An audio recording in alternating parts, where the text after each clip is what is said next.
Dios les bendiga, aquí está el pastor Víctor con un podcast especialmente hecho para usted. El pensamiento tiene que ver con algunos devocionales, algunos pensamientos que yo tengo para poder compartir juntos con la palabra del Señor. Lo que voy a leer se encuentra en Josué capítulo 5, versículo 13 en adelante. Dice, cuando Josué estaba cerca de la ciudad de Jericó, miró hacia arriba y vio un hombre parado frente a él con una espada en la mano. Josué se le acercó y le preguntó, ¿eres amigo o enemigo? Ninguno de los dos contestó, soy el comandante del ejército del Señor. Entonces Josué cayó rostro en tierra ante él con reverencia.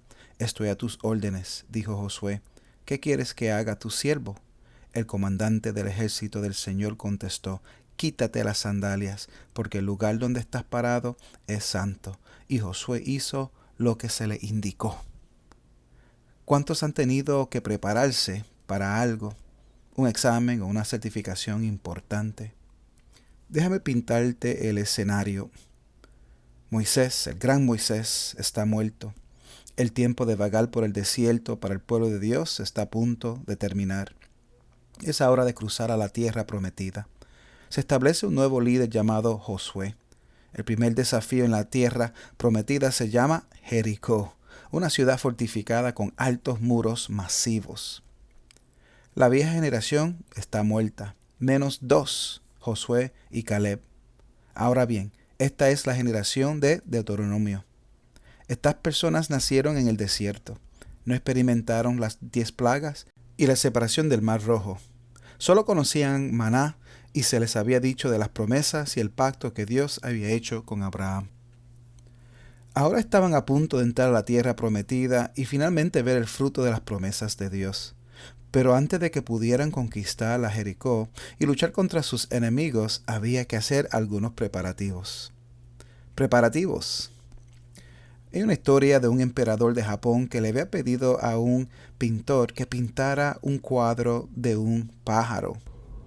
El emperador se puso impaciente porque había tomado tanto tiempo. Al fin y al cabo, el emperador fue a visitar al pintor y le dijo al pintor, ¿dónde está mi cuadro? El pintor, con temor, le dijo, Su Eminencia, en este momento, si me da la oportunidad, se lo hago. Tomó el lienzo en blanco y el pintor lo puso en el caballete y empezó a pintar. En menos de una hora completó una pintura que se convertiría en una brillante obra maestra. El emperador, contento con el trabajo, pero curioso, le dice, ¿por qué tomó tanto tiempo? Entonces el pintor fue y produjo montones de dibujos de plumas, de alas, de las cabezas, del pajarito y de los pies. En otras palabras, lo que había pasado era que él estaba preparándose para crear esa gran obra. Había un tiempo de preparación. Josué capítulo 4, lo primero en la lista es cruzar las aguas del río Jordán. La primera parte de la preparación espiritual y podría considerarse en el ámbito físico como un obstáculo. Ese obstáculo era el río Jordán, que en esa época estaba inundado y era imposible cruzarlo, y era lo que la gente de Jericó creía que era un obstáculo para mantener alejados a los israelitas.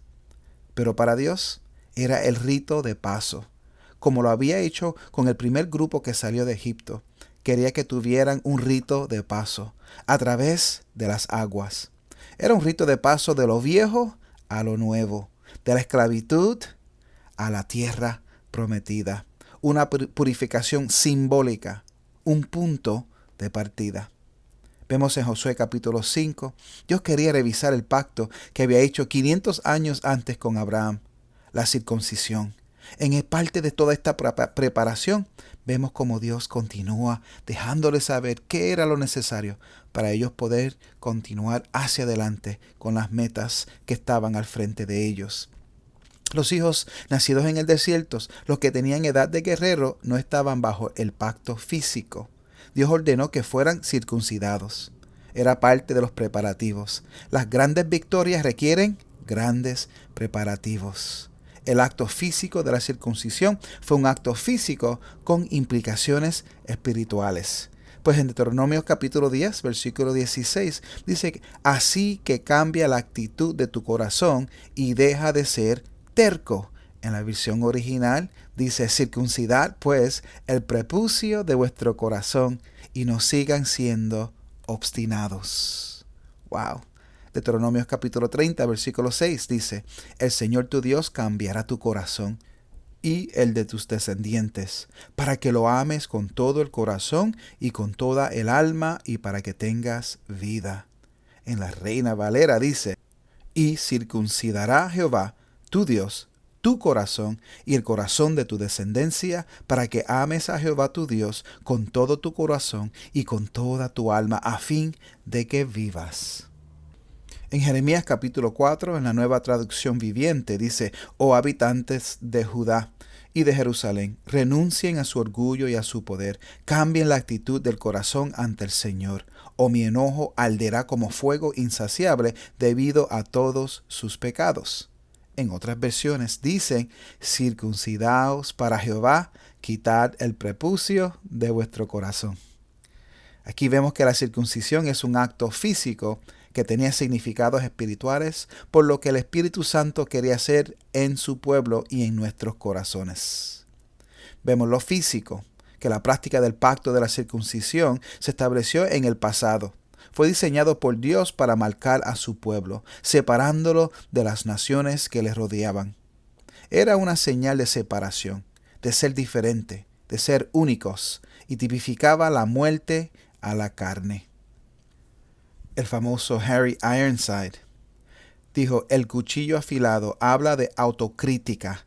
Antes de que un creyente sea apto para entrar en combate con sus enemigos espirituales, necesita usar este cuchillo del juicio propio, que es la palabra de Dios, un poder vivo sobre su propio corazón y vida.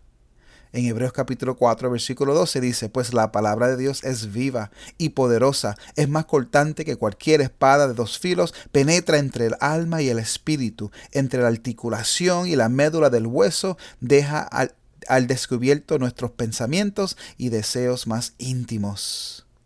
En el Nuevo Testamento vemos la circuncisión a través de diferentes palabras. Un ejemplo es Efesios 4:22, que dice, desháganse de su vieja naturaleza pecaminosa y de su antigua manera de vivir que está corrompida por la sensualidad y el engaño.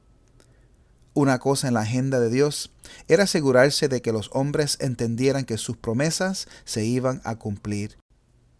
Para nosotros, teniendo este entendimiento, tenemos que entender que ya no somos esclavos de Egipto, del mundo. Ahora tú y yo somos libres. Tenemos que mantener nuestra cabeza en alto. ¿Por qué? Porque nuestro pasado ha sido borrado. Estamos puestos ahora en libertad. Josué capítulo 5, versículo 9. Luego el Señor le dijo a Josué, hoy he hecho que la vergüenza de su esclavitud en Egipto salga rodando como una piedra. Para usted que me está escuchando en esta noche, este mensaje nos dice que el Señor ha circuncidado la vergüenza de vuestro pasado y ahora somos una nueva creación en Cristo Jesús. Si vamos a Josué capítulo 5, el versículo 7, dice, entonces Josué circuncidó a los hijos de esos israelitas, los que habían crecido para tomar el lugar de sus padres, porque no habían sido circuncidados en el camino a la tierra prometida. Es interesante como aquí vemos una transferencia de la vieja generación a la nueva generación, los que habían crecido para ocupar el lugar de sus padres. Estamos hablando de una nueva generación. Versículo 8 dice, después de ser circuncidados, todos los varones descansaron en el campamento hasta que sanaron. Es interesante cómo incluso el tiempo se basa en la confianza y la fe. Nunca cuestiones a Dios sobre su tiempo. Cuando Él pide algo, no puedes tratar de comprender con tu mente débil. Cualquier planificador de la guerra habría estado en desacuerdo con Dios con el momento de la circuncisión. Mejor antes del Jordán, en la seguridad del río inundado. Dios no opera en las limitaciones físicas de los hombres. Los soldados serían débiles y vulnerables y no podrían defenderse o hacer mucho si el enemigo los atacara durante ese periodo de curación.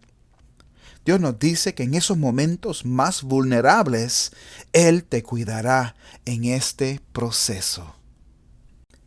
Antes del pueblo poder conquistar a Jericó, lo último que se requería de parte de Dios en estos preparativos era la cena de la Pascua. Hoy en día nosotros entendemos lo que esto significa, que esto apuntaba a la muerte del Cordero perfecto de Dios, Jesucristo. Sabemos que antes de nosotros poder ir a conquistar a nuestro Jericó, antes de poder ir a conquistar nuestra tierra prometida, tenemos que visitar la cruz del Calvario.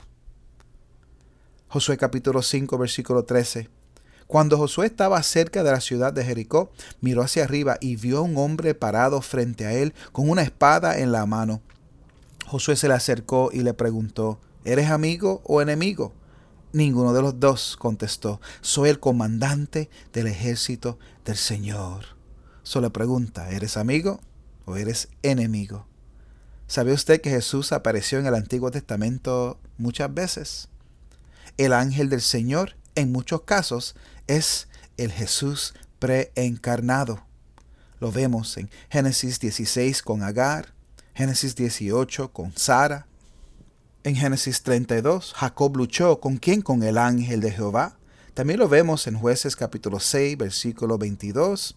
También en Números 22, Balaam y el burro. Primera de Crónicas, capítulo 21, versículo 16. David lo vio y fue reprendido por el censo. La pregunta es, ¿eres amigo o enemigo?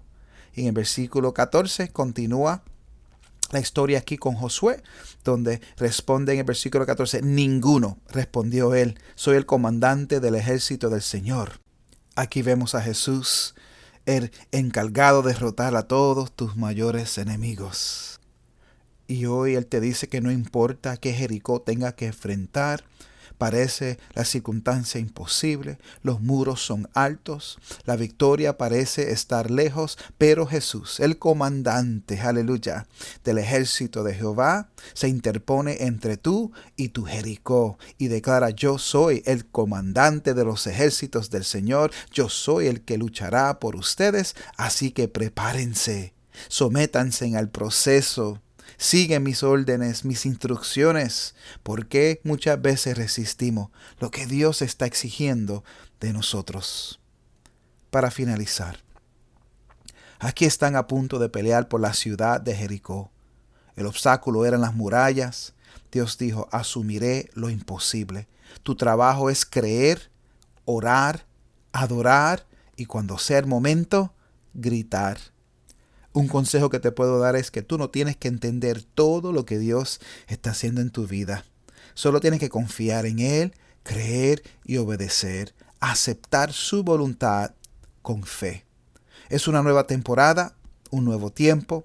Lo que parecen obstáculos serán oportunidades para ti. Cuanto más grandes sean las murallas, mayor será la preparación.